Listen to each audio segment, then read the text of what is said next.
विश्वान देव सवितर्दुर्तान् परासु भद्रं तन्नयासु। ओम भद्रं कर्णेभिः शृणुयाम देवा भद्रं पश्येमाक्षभिर्यजत्राः स्थिरैरङ्गैस्तुष्टुवांशुस्तनूभिः व्यसेम देवहितं यदायुः। ओम वेद प्रेमियों सुधी श्रोताओं, संप्रति हम सब ऋग्वेद के तीसरे मंडल के 24वें सूक्त की व्याख्या में प्रवेश करने जा रहे हैं। इस सूक्त में 5 मंत्र हैं और पांचों मंत्र अनुष्टुप छंद में निबद्ध हैं। मंत्र दृष्टा ऋषि हैं विश्वामित्र गाथिन और देवता हैं अग्नि। इस तीसरे मंडल के 24वें सूक्त के पहले मंत्र का शीर्षक है अग्निदेव से शत्रुओं को मार भगाने की प्रार्थना। अब संबंधित मंत्र का सर्वप्रथम सस्वर पाठ हो जाए।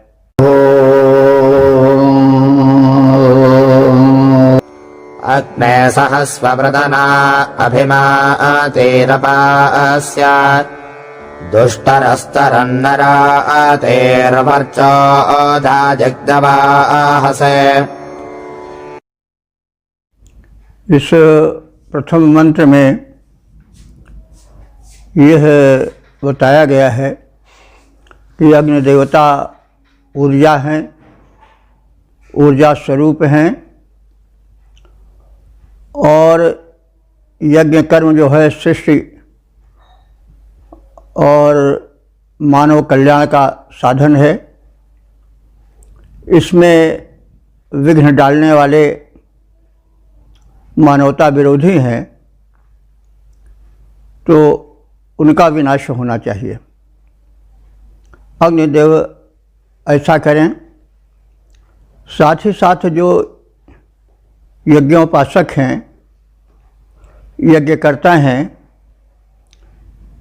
उनमें स्वयं बल और वर्चस्व का वर्धन करें ताकि वे भी शुभ कर्म की ऊर्जा संचित करके अशुभ कर्मियों को परास्त करते रहें। तो देखिए, ये जो आर्य धर्म है या वैदिक धर्म है वो यज्ञ प्रधान धर्म है, जिसमें त्याग है, जिसमें मानव हित और प्राणी मात्र के कल्याण का चिंतन है। जो धन का संग्रह तो करना चाहता है लेकिन विलास भोग में अपने सीमित स्वार्थ की पूर्ति में नहीं, वरन लोक कल्याण में। जो आर्य सभ्यता है, वैदिक सभ्यता है, वो भोगवादी सभ्यता नहीं है, त्यागवादी सभ्यता है। यज्ञ जो है वो शुभ कर्म का और त्याग का प्रतीक होता है। यज्ञ में आहुति के माध्यम से केवल पर्यावरण शोधन नहीं होता था, वरन वह एक महोत्सव के रूप में मनाया जाता था जिसमें व्यापक दान की व्यवस्था होती थी, विद्वानों का संगम होता था और सामयिक समस्याओं पर विचार विनिमय होता था। वेदों, शास्त्रों और सद्विचारों पर मंथन होता था, उनका प्रचार प्रसार होता था, दीनों के लिए व्यापक दान की व्यवस्था होती थी। तो ये तो आर्य सभ्यता का एक आयाम था, लेकिन इसके विपरीत एक भावना पनप रही थी। वो ऐसी थी कि उसका यह समझ थी कि ये यज्ञ कर्म निरर्थक है। ये क्या बात है कि मेहनत से अन्न कमाओ और उसको आग में डाल दो, झोंक दो। अब यह विज्ञान की सूक्ष्मता की ओर वो दल नहीं जाता था, केवल बाह्य पर विचार करके ऊपर ऊपर ही तैर कर रह जाता था। तो यज्ञ विरोधी था वो दल, और वह भोगवादी था कि जो इधर उधर बांटते हो धन, वो मत बांटो, वो तो धन का फेंकना हुआ, खाओ पियो मस्त रहो, यह कोई समझदारी नहीं है। तो जब विचारों में मतभेद होता है तो संघर्ष होता ही है। तो यह आर्यों और अनार्यों का सनातन संघर्ष है, और उस समय भी यह संघर्ष था। तो उसी की झलक मंत्रों में मिलती है। तो शक्ति चाहिए विरोधियों को परास्त करने के लिए, अवरोधक शक्तियों को पिछाड़ने के लिए। तो इसलिए जो शक्ति प्रदायक देव हैं, उनसे शक्ति की याचना की जाती थी, आत्मबल की याचना की जाती थी। अब इस प्रसंग में हम लोगों को व्यापकता से भी विचार करना चाहिए। जैसे शत्रु हैं, तो शत्रु वही नहीं है जिनसे हमारा मतभेद हो, मुकदमेबाजी हो, शत्रुता हो। शत्रुओं की एक व्यापक संख्या है। वे हमारे भीतर बैठे हुए भी हो सकते हैं, जैसे काम है, क्रोध है, लोभ है, मोह मद मात्सर्य है, ये शारीरिक कहे जाते हैं। ये शरीरस्थो महान रिपु, रहते शरीर में है लेकिन शरीर ही को नष्ट करते हैं। ईर्ष्या द्वेष, ये तो वैज्ञानिक सत्य है कि जब मनुष्य में ईर्ष्या द्वेष क्रोध आदि का, शोक आदि का वेग बढ़ता है तो एंजाइम्स जो हैं वो विषैले निकलने शुरू होते हैं। वो शरीर में रक्त में घुल मिलकर उसको दूषित कर देते हैं। जो सकारात्मक विचार होते हैं वे ऐसे एंजाइम्स, ऐसे रस रसायन शरीर से निकालते हैं, डच ग्लैंड से,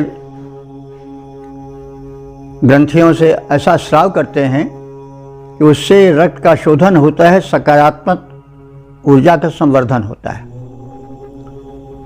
तो ऋषियों ने चिंतन करके इस तथ्य को निकाला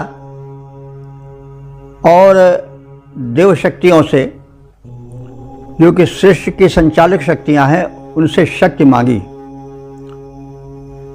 और साथ ही साथ स्वयं को शक्तिमान बनने की भी प्रार्थना की कि हम सदैव आपके सामने ही पहुंच करके आप ही का सहारा न लें, बल्कि स्वयं शक्तिमान बने और स्वयं शत्रुओं का सामना कर सकें। शत्रु रोग शोक भी हैं। अब रोग हो गया तो हमें जब तक इम्यूनिटी पावर नहीं रहेगी, रोग और रोधक शक्ति नहीं रहेगी तब तक प्रार्थना से तो काम नहीं चलेगा।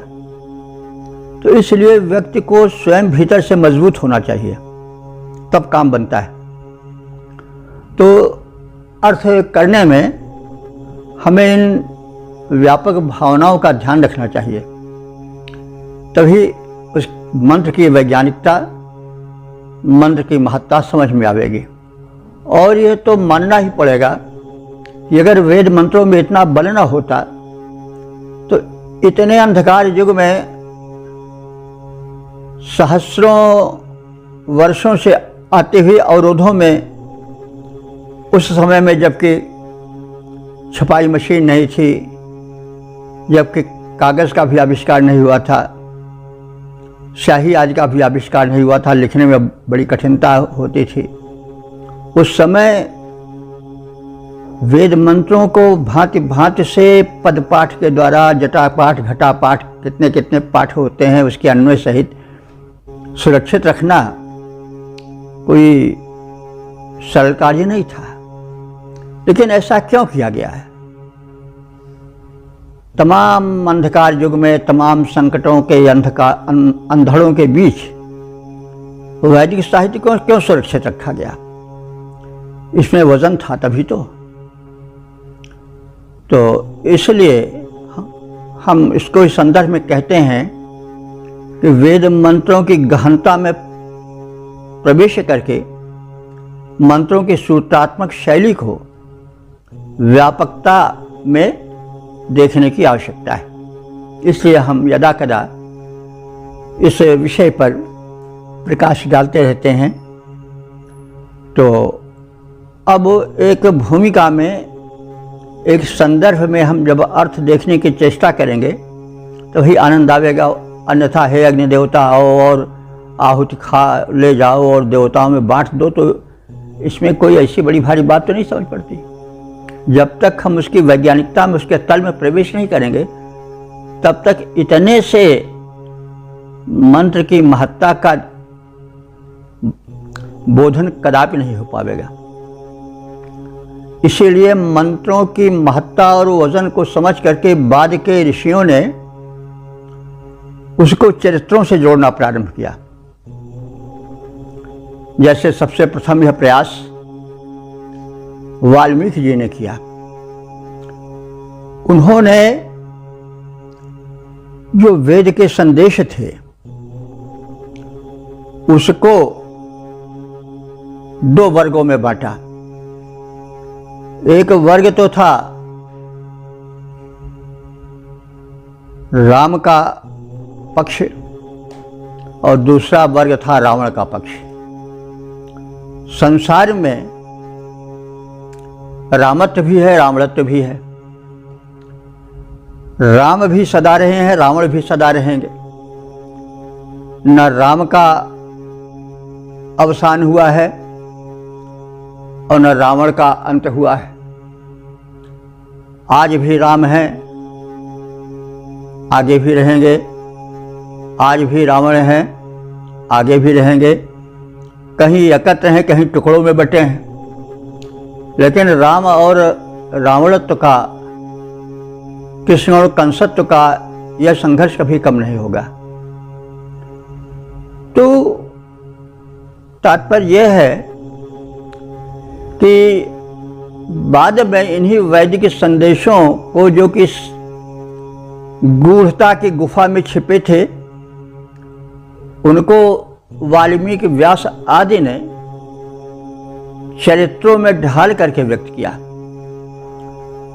राम के रूप में ऐसा व्यक्तित्व उभरा जो कि कालाग्नि सरसा क्रोधे क्षमया पृथ्वी समा। अब ये सब देखिए वैदिक देव ही हैं, अग्नि वैदिक देवता है, जिनके विषय में हम बार बार कहते हैं, सुनते हैं।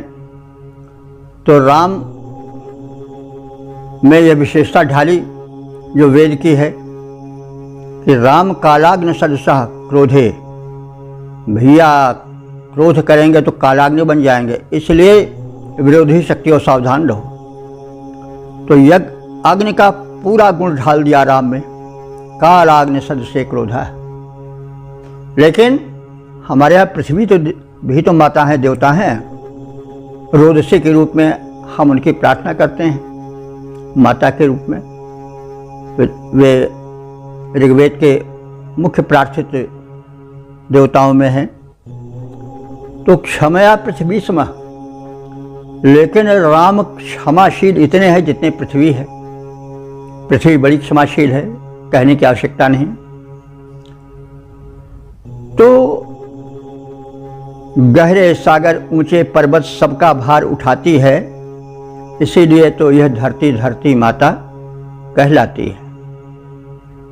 खोदने पर, काटने पर, पीटने पर, सब करने पर वो मधुर अन्न फल देती रहती है। तो कहने के ये तात्पर्य है कि जो ज्योति जगाई ऋषियों ने वेदों में, वो गूढ़ थी, इसीलिए उसका विस्तार प्रारंभ हुआ इतर साहित्य में और चरित्रों से जोड़कर उसको देखा गया। राम के चरित्र में इंद्र के और अग्नि के और देवताओं के गुणों का समाहित हुआ। रावण और उसके दल के जो थे उसमें वृत्तासुर आदि जो आसुरी दल था जिसकी चर्चा होती रहती है उनको ढाला और जन मंडल में सुग्राह्य हो सके इसलिए उसमें रोचकता दी, काव्यत्व भरा। राम कथा बड़ी लोकप्रिय हुई। हम सब जानते हैं कि राम कथा केवल वाल्मीकि रामायण में ही नहीं है, वेदों में भी उसके दर्शन होते। सिद्धांत तो बिल्कुल वेद के ही हैं और वाल्मीकि जी ने कहा भी है कि वेदो ब्रह्मर्थाय तावग्राह्यत प्रभु रामायण में है कि अपने शिष्यों कुशीलों को वेद के सिद्धांतों का प्रचार प्रसार करने के लिए रामायण को गाकर सुनाने की शिक्षा उन्हें दी। तो बहरहाल ये तो सब पंचम वेद कहे जाते हैं। रामायण भी पंचम वेद है, महाभारत भी पंचम वेद है, पुराण भी पंचम वेद है। 4 वेद के पंचम वेद हैं, यानी ये वेदों के उपविंगण हैं, विस्तार है। तो इतना इसलिए कहा जा रहा है कि हम वेद मंत्रों के ये मूल मंत्र हैं उनका विस्तार रामायण में, महाभारत में, उपनिषदों में, सब में हुआ है, गीता आदि ग्रंथों में। तो हम मूल को समझें। अब यह है कि मूल के आश्रित फल और फूल होता है, लेकिन मूल से फल और फूल में अंतर आ जाता है। तो वैसे थोड़ी देर के लिए हमें यह न समझ में आवे कि रामायण, महाभारत, पुराण सब वेदों का उपविंगण है, लेकिन है तो ही फूल फल मूल ही से तो संबंधित हैं। तो कहने का मतलब यह है कि हमें इस सूक्ष्म विचारणा के साथ वेदार्थ में प्रवेश करना चाहिए और अर्थ के विस्तार में जाना चाहिए। केवल वही घिसी पिटी बात कह देने से ही वेद का सारे जो है उसका जो कथ्य है वो समझ में नहीं आवेगा। तो इसलिए यदा कदा हमें यह कहने की आवश्यकता है। तो अब मूल मंत्र पर आवें। अग्नि, हे अग्नि देवता, हे हित में अग्रगण रहने वाले ऊर्जा के स्रोत अग्निदेव, प्रेतना सहस्र, प्रेतना कहते हैं शत्रु सेना को। जो विरोधी दल है, जो यज्ञ का विरोध करता है, मानवता का विरोध करता है, सहजता का विरोध करता है, वही शत्रु है। और उनकी सेना है, वे सबल हैं, एक दो नहीं हैं। उनको सहस्र, सहस्र माने शक्ति से पराजित कर दो। अभी माति, और विघ्नकारियों को अपास्य, मार भगाओ। दुष्टरह, दुष्टरह माने जो शत्रुओं के द्वारा न हराया जा सकने वाला हो वह। अरातिह वरन यज्ञवाह से वर्चा धाह। अरातिह माने शत्रुओं को, तरन माने जीत कर, यज्ञवाह से वर्चा धाह।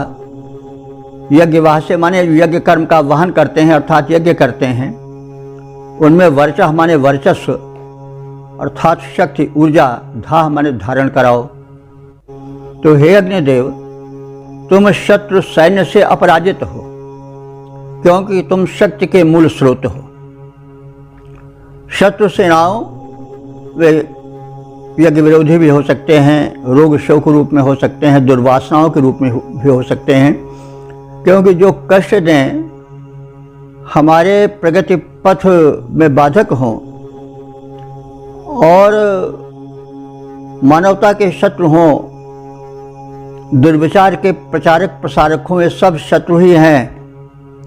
तो शत्रु सेनाओं को हे अग्नि देवता तुम परास्त करो, विघ्नकारियों को दूर भगाओ और शत्रुओं को, चाहे वो रोग हों, शोक हों, दुष्ट हों, काम क्रोध लोभ मल मोह मात्सर्य आंतरिक या बाह्य शत्रु जो भी हों, हे अग्निदेव तुम ऊर्जा के उत्पादक हो, ऊर्जा के आदि स्रोत हो, तुम उनको परास्त कर उन पर विजय प्राप्त कर यज्ञकर्ताओं में वर्चस्व वर्धन करो, वर्चस्व उनमें बल विक्रम बढ़ाओ कि वे स्वतः सामना कर सकें कुतत्वों का, दुष्ट दलों का।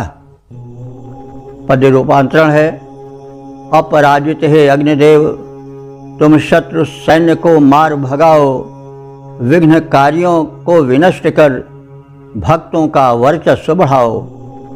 ओम।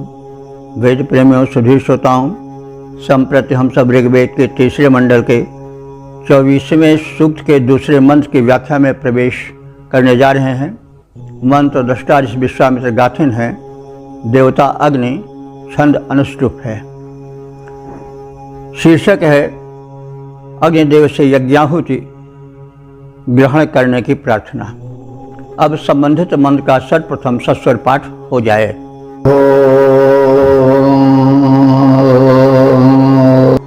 अग्न इळा समिध्यसे वीतिहोत्र अमर्त्यः जुषस्वसो न अध्वरम्। इस दूसरे मंत्र में अग्निदेव की महत्ता और उन्हें जनहितार्थ प्रज्वलित होने की प्रार्थना। तो अग्नि हे हित में अग्रगण्य रहने वाले देवता अग्नि, तुम वीति होत्र, वीति कहते हैं प्रीति को, होत्र माने यज्ञ कर्म, तुम यज्ञ कर्मों से प्रीति रखने वाले हो। यज्ञ कर्म क्या है इसके विषय में समय समय पर बताया जाता रहा है। जो शुभ कर्म है वो सब अग्निहोत्र हैं, वो सब यज्ञ हैं। यज्ञ वैसे समम कर्म, और यह जो यज्ञ होता है वो तो है ही है, वो भी श्रेष्ठ कर्म है, पर्यावरण शोधक है। तो हे अग्नि देवता तुम वीति होत्र हो, यानी यज्ञ के प्रेमी हो। और कैसे हो? अमर्त्य, अमर हो, कभी तुम्हारा विनाश नहीं होता है। तुम कभी प्रकट हो जाते हो, कभी जो है वो फिर सूक्ष्म हो जाते हो। जो तुम्हारा प्रारूप है वो कभी जो है वो प्रकट होता है, कभी गुप्त होता है, अव्यक्त होता है, कभी व्यक्त होता है। तुम अमर हो रहते हो, कभी अव्यक्त रूप में रहते हो, कभी व्यक्त रूप में रहते हो। वैसे ये बड़ा वैज्ञानिक सिद्धांत है कि संसार में कोई चीज़ नष्ट नहीं होती है।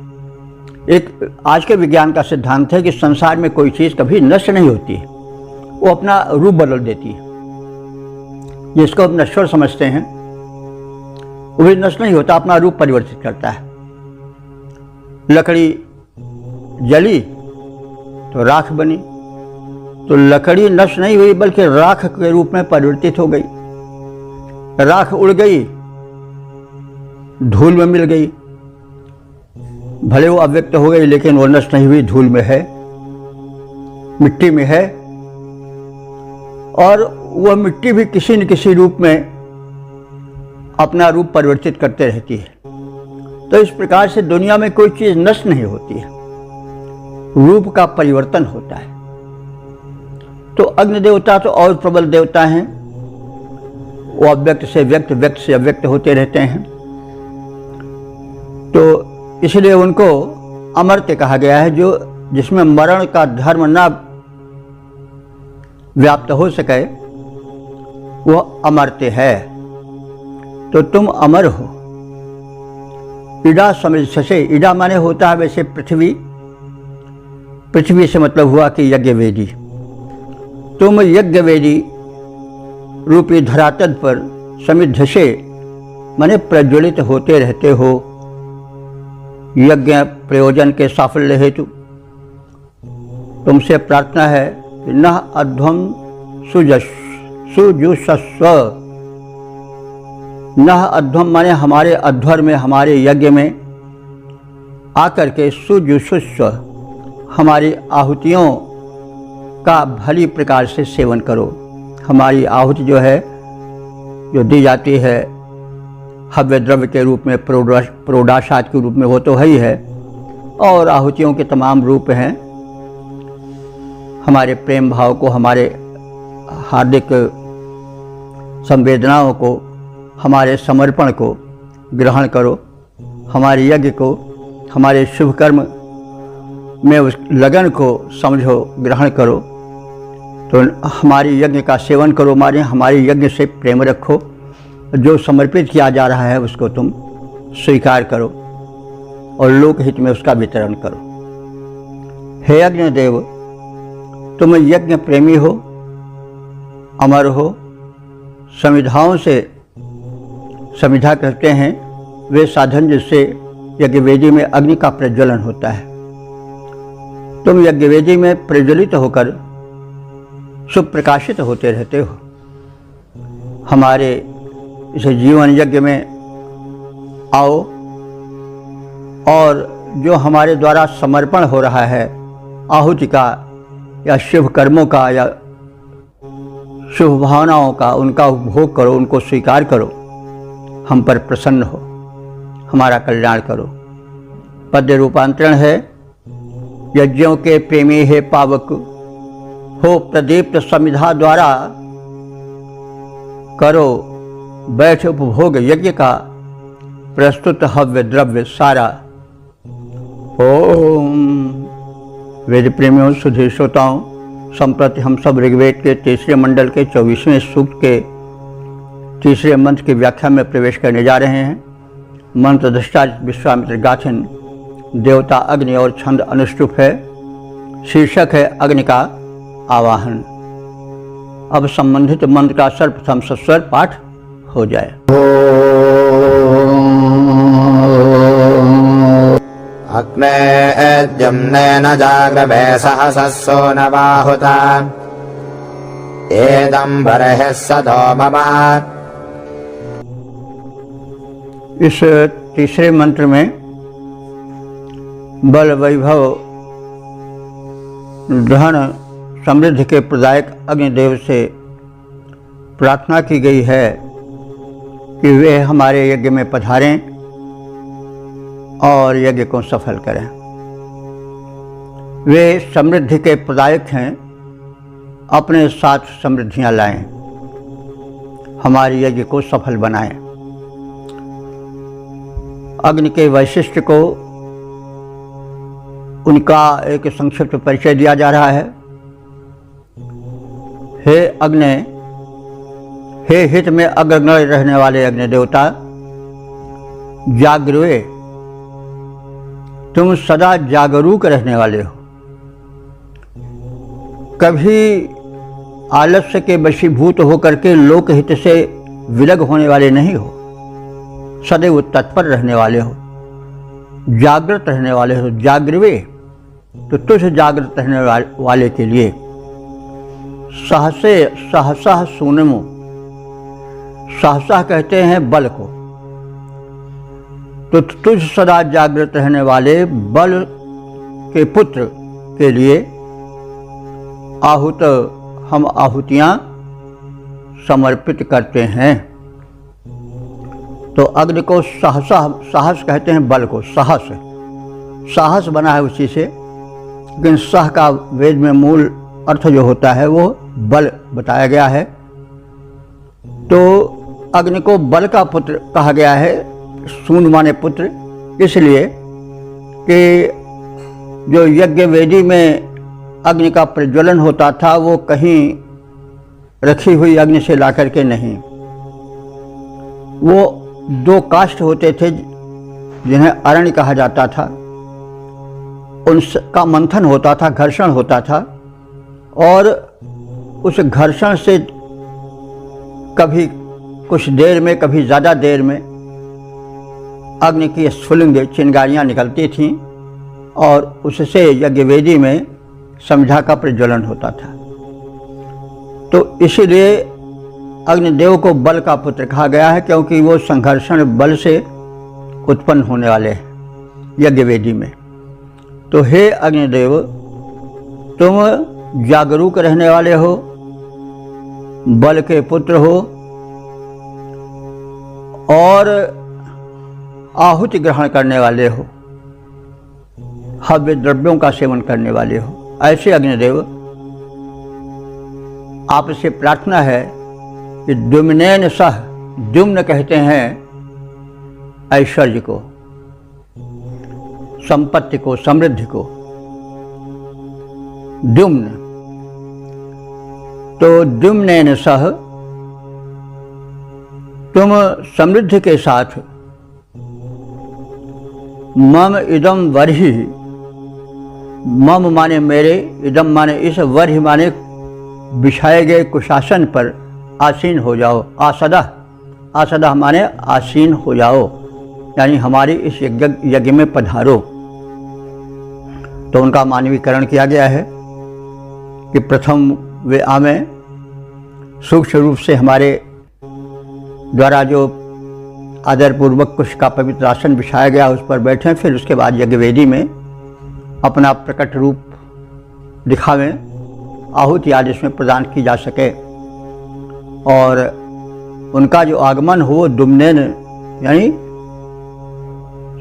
सुख समृद्धि के साथ, संपत्तियों के साथ हो, क्योंकि हम सब समृद्धशाली बने, समृद्धि से वंचित दयनीय जीवन न बिता सकें। इसलिए हमें प्रदान करने के लिए वे अपने अनुदान रूप में जो समृद्धियां हैं वो लावें और प्रदान करें। तो हे सदा प्रदीप्त रहने वाले, घर्षण बल से उत्पन्न होने वाले अश्व बल के पुत्र अग्निदेव, हमारे इस यज्ञ में तुम सादर आहूत हो, आमंत्रित हो। तुम वैभव संपन्न हो, इसलिए अपने वैभव के साथ,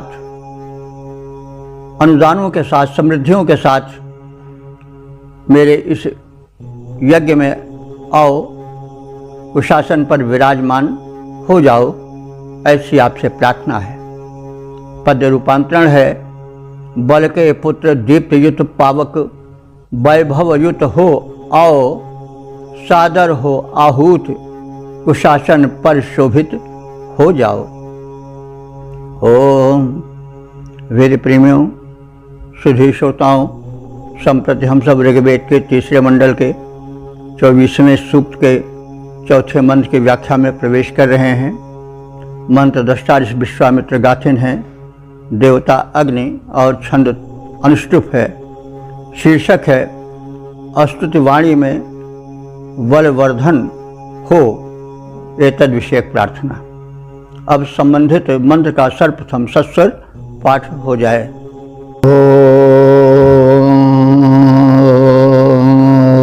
अग्ने विश्वेभिरग्निभर्देवेभिर्महजागिराः यज्ञेशय उचाजवाः। इस चौथे मंत्र में अग्निदेव से प्रार्थना की गई है कि वे स्तुति कर्ताओं की प्रार्थना में और स्तुति वाणी में ओज, तेज और बल को जागृत करें ताकि वो प्रभावशाली बन सकें। अग्नि, हे हित में अग्रगण्य रहने वाले देवता अग्नि, यज्ञेश ये चायवः, यज्ञेशवाणी यज्ञों में ये माने जो, चायवः माने चाव से आराधना करने वाले स्तुतिकर्ता लोग हैं वे। और उनकी गिरह माने स्तुति वाणी में विश्व भी, देवी भी, अग्नि भी।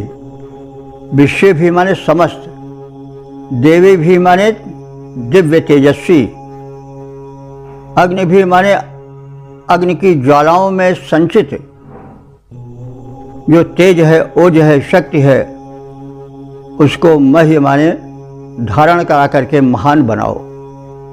तो हे अग्निदेव, यज्ञ में जो आराधक प्रार्थना करते हैं उनकी स्तुति वाणी को समस्त तेजस्वी ज्वालाओं से अधिकाधिक प्रकाशित कर महत्ता प्रदान करो। तुम्हारी ज्वालाओं में जो तीव्रता है, तीक्ष्णता है, प्रभावशालिता है, प्रकाशकारिता है, वो सब हमारे स्तुतिकर्ताओं के वाणी में आ जाए, ताकि वाणी बल से प्रार्थनाएं प्रभावशाली बने और उस प्रभावशालिता का लाभ हमें तुम्हारी प्रसन्नता को बढ़ाकर उससे हित में योजित करने की भूमिका बन सके। तो पद्य रूपांतरण है, यज्ञों में आराधक जितने स्तुति करें तुम्हारी, हे अग्निदेव, यज्ञों में आराधक जितने जो स्तुति करें तुम्हारी, निज ज्वालागत दीप्ति उन्हें दो, निज ज्वालागत दीप्ति उन्हें दो, हो वाणी बलशाली। ओम वेद प्रेमियों, सुधीर श्रोताओं, संप्रति हम सब ऋग्वेद के तीसरे मंडल के 24वें सूक्त के 5वें मंत्र की व्याख्या में प्रवेश करने जा रहे हैं। मंत्र दृष्टा ऋषि विश्वामित्र गाथिन, देवता अग्नि और छंद अनुष्टुप है। शीर्षक है तेजो बल एवं संतानों की प्राप्ति हेतु प्रार्थना। अब संबंधित मंत्र का सर्वप्रथम सस्वर पाठ हो जाए।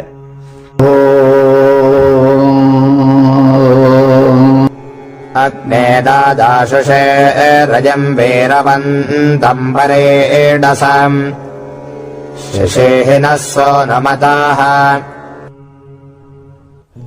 इस 5वें मंत्र में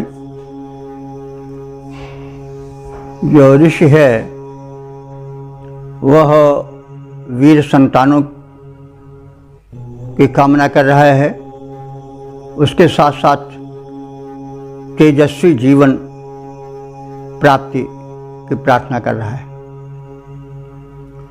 तो अग्निदेव के प्रार्थना क्रम में ऋषि कह रहा है कि अग्नि, हे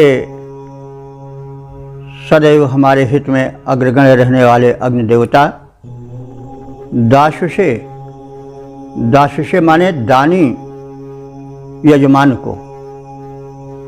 तो जो अग्नि के उपासक होते हैं, यज्ञकर्ता होते हैं, वो सदैव दानी होते हैं, क्योंकि यज्ञ कर्म में दान दिया जाता है। कोई भी संस्कार हो, कोई भी यज्ञ कर्म हो, उसमें प्रदान किया जाता है। हमारे यहाँ जो है वो आदान पीछे रहता है, प्रदान आगे रहता है। इसीलिए कोई भी संस्कार हो उसमें अन्नदान, धनदान, वस्त्रदान दिया जाता है। चाहे जो संस्कार हो उसमें दान की व्यवस्था होती है। भोज भंडारा होता है तो वही अन्नदान है, वस्त्रदान भी होता है। पुरोहित हों, यज्ञ करने वाले, कराने वाले जितने पात्र हैं, सबको कुछ न कुछ दिया जाता है, वस्त्र, दान, दक्षिणा।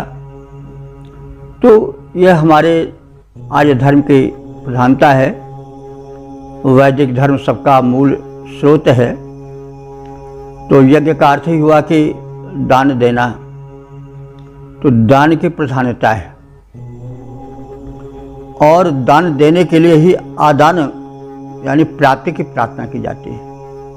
हम देखते हैं कि मंत्रों में धन, वैभव प्राप्ति की प्रार्थनाएं भी हैं, लेकिन उसके पीछे दान भी लगा रहता है।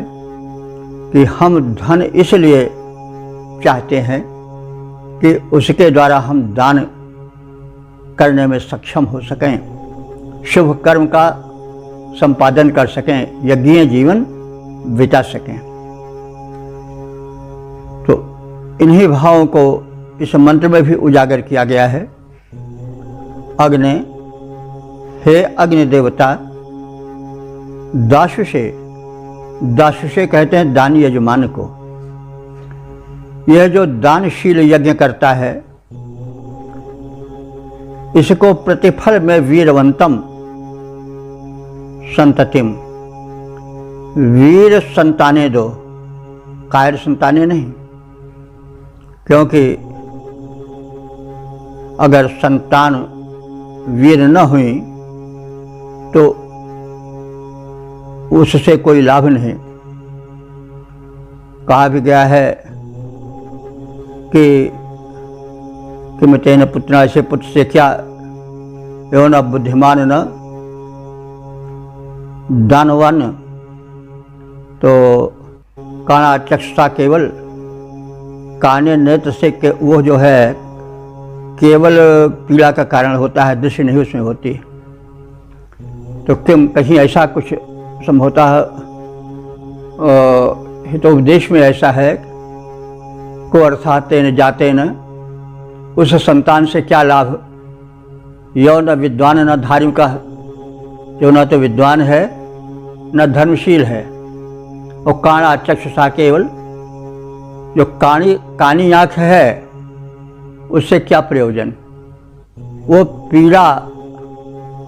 पीड़ाम वर्धयत केवलम, कुछ ऐसे ही है, वो केवल पीड़ा बढ़ाने वाली होती है। ऐसे नेत्र से क्या लाभ जो काना हो और केवल पीड़ा का कारण हो। तो इसी प्रकार से किम जाते न तेन पुत्रेण यौन वीरवान न धार्मिका, ऐसे संतान से क्या लाभ जो कि न तो धार्मिक है न शक्तिमान है, वो तो कानी आँख के समान है, जो राह नहीं दिखाती है, भटकाती है और केवल पीड़ा पहुंचाती है। वही इस बात मूल रूप से यहाँ कही जा रही है कि हे अग्निदेव, आप परम शक्तिमान, उदार हो, दानी हो। हम भी आपके ही आदर्शों का पालन करने वाले दाससे माने दानशील यजमान हैं, यज्ञकर्ता हैं। तो हमें आप प्रतिफल में वीरवंतम, वीर संतानें दो। और परिणसम रई दाह, परिणसम माने प्रचुर, रई माने संपदा, हमें वीर पुत्र दो, वीर संतान दो और व्यापक धन संपदा दो, ताकि हम दान प्रक्रिया को सदैव संचरित कर सकें, सदैव निरंतर उसमें नैरंतर्य बनाए रख सकें, दान की धारा कभी रुके नहीं। तो उसके लिए प्रचुर धन चाहिए। तो आप हमें वीर संतान दो, प्रचुर धन दो और सूनुमतः न शिशीः, और सूनुमतः माने पुत्र पौत्रों वाले, सूनु कहते हैं पुत्र, सूनुमतः माने पुत्रों वाले या संतानों वाले, न हम दानशील यजमानों को शिशीः माने तेजस्वी बनाओ, क्योंकि तेज परम आवश्यक होता है। यदि तेजो बल न हुआ तो समृद्धि का संरक्षण और सदुपयोग नहीं हो पावेगा। इसलिए हमें तेजो बल भी दो। तो हे अग्निदेव, तुम दाता यजमान को वीर संतानों से समृद्ध करो, परिपूरित करो और उसके साथ ही साथ प्रचुर धन समृद्धियां दो। हम पुत्र पौत्रवान हों और हम सबको तेजस्विता से परिपूरित करो, तेजस्वी जीवन दो। ऐसी प्रार्थना आपसे है। हे अग्निदेव, हमारी इस प्रार्थना को सुनो, हमारे जीवन को तेजस्वी बनाओ, हमारे पुत्र पौत्रों को श्रेष्ठ बनाओ और उनमें वीरता भरो। और हम दानशील यजमान हैं, हम में दान परंपरा को स्थिर रखने के लिए पर्याप्त धन समृद्धियाँ प्रदान करते रहो।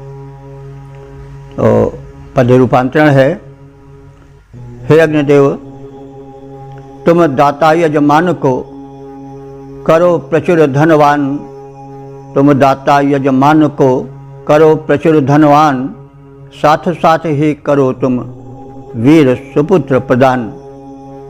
हम सब तेजस्वी बने, जागे तेज महान, पुत्र पौत्र से युक्त हों हम समस्त यजमान। इस प्रकार से हमने इस समापन वाले मंत्र का संक्षिप्त ज्ञान प्राप्त किया और अब हम इन वैदिक भावनाओं के अनुकूल अपने जीवन को बितावें, इसका प्रचार प्रसार करें, जीवन को धन्य बनावें, मानवता को धन्य करें। हम लोग परम सौभाग्यशाली हैं जो यज्ञों की भूमि और वेदों की भूमि भारत में जन्म लिया है। तो अब हम इस व्याख्या की यात्रा में कितने कदम रख चुके हैं इसका ज्ञान प्राप्त कर लें। तो जैसा हम पहले कह चुके हैं कि यह जो सूक्त है वो ऋग्वेद के तीसरे मंडल का 25वां सूक्त है। इसमें 5 मंत्र हैं और मंत्रों में जो छंद हैं वो अनुष्टुप और गायत्री हैं।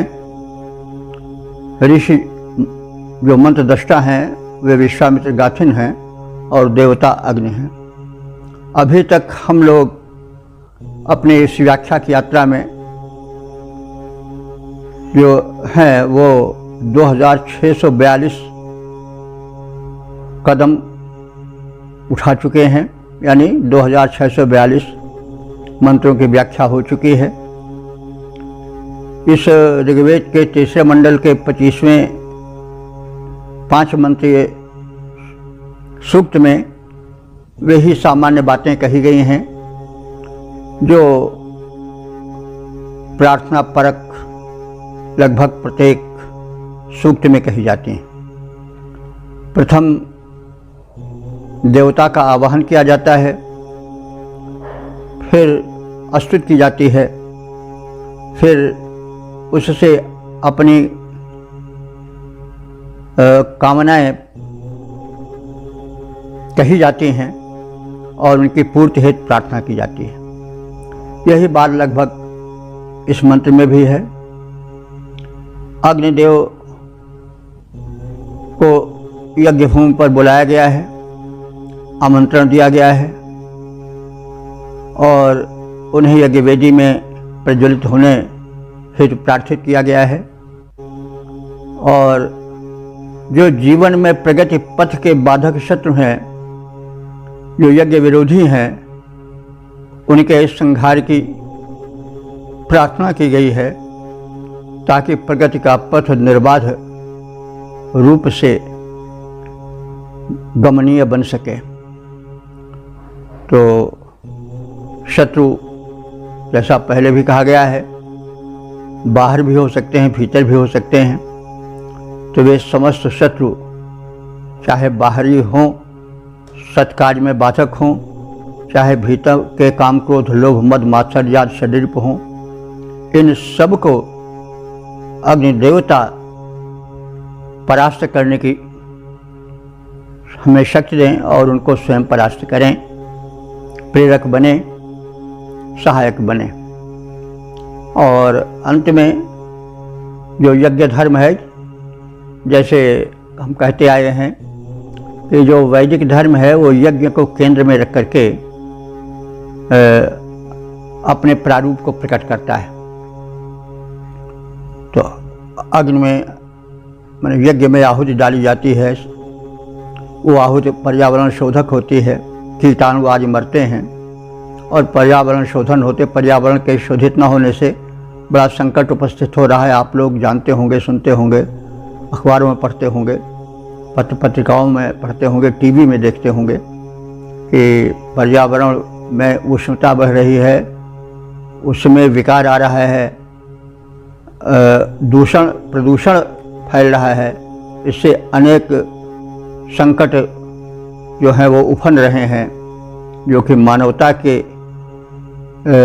लिए बाधक हैं, यहाँ तक कि वे सृष्टि में जीवन को भी मिटा सकते हैं।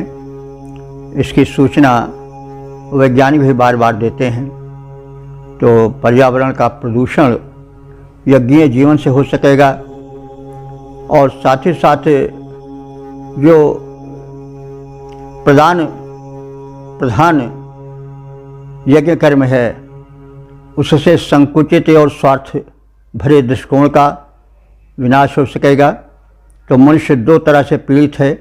एक तो इस तरह से पीड़ित है कि पर्यावरण प्रदूषण हो रहा है, इससे स्वास्थ्य समस्याएं प्रकट हो रही हैं, और दूसरा इसलिए भी पीड़ित है कि उसमें जो है वो मानवता विरोधी भावनाएं, स्वार्थ, संग्रह, अनुचित,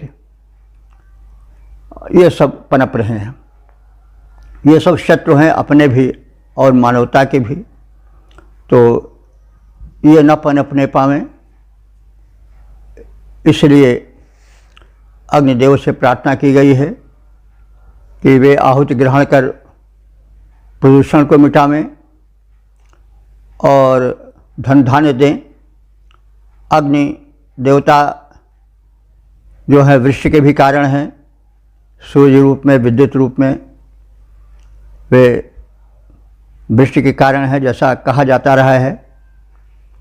और वे ही तो वाष्पित करते हैं जल को ऊष्मा से, जिससे बादल बनते हैं, वृष्टि होती है, और वे अग्नि हमारे शरीर में जठराग्नि करके भोजन पचाते हैं। चयापचय प्रक्रिया उन्हीं से होती है, शोधन प्रक्रिया उन्हीं से होती है। तो इस प्रकार से वे हमारे जीवन के निकट हितैषी हैं, और उन्हीं के कारण जो कीट हैं, विषाणु हैं, कीटाणु हैं, बैक्टीरियाज हैं, वे नष्ट होते हैं। पर्यावरण शोधन उन्हीं से होता है। इसलिए यज्ञीय जीवन बिताने की उनसे प्रार्थना की गई है, और साथ ही साथ श्रेष्ठ संतानों की गई है, ताकि वंश परंपरा जो है वो शुभ विचारों वाली हो, वीरत्व से युक्त हो।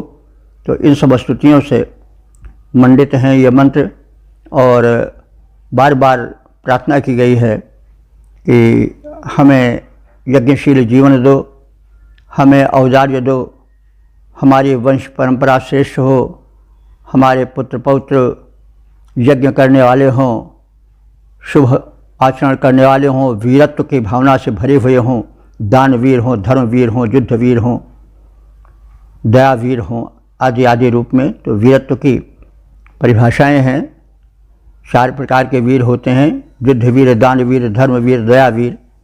तो इस प्रकार से वीर संतान से हमारा परिवार समृद्ध रहे, धन धान से समृद्ध रहे, और हम पुरुषार्थ करें, साथ साथ शक्ति अग्निदेव से, प्रेरक देवों से प्राप्त करें। तो इन सब प्रार्थनाओं से सूक्त यह भी परिपूरित है, अन्य सूक्त भी इन्हीं भावों के चारों ओर मंडराते रहते हैं। अब अनेक ऋषि हैं, और जो उस समय के देवता थे, देवमंडल था, उनकी सभी प्रार्थनाएं करते थे, अलग अलग करते थे। तो भाव तो लगभग सबके वही होते थे। प्रार्थना में होता ही है कि देवता के गुणधर्म का कथन किया जाता है। तो एक ऋषि तो मंत्रों के दृष्टा है नहीं, अनेक ऋषि हैं, ऋषि परिवार हैं। तो वे सब प्रार्थना करते हैं, और उन प्रार्थनाओं का संग्रह ऋग्वेद है। ऋचा से ही ऋग और फिर ऋग्वेद बना है। तो ये गुण कथन जो है वही स्तुति है, और तो उसी दिव्य शक्तियों की स्तुति से ये जो ऋग्वेद है वो परिपूर्ण है, जीवन के लिए संदेश भी है। और भी वेद में बहुत है जो संभव हमसे हो पा रहा है, बता रहे हैं, आगे भी बताते रहेंगे।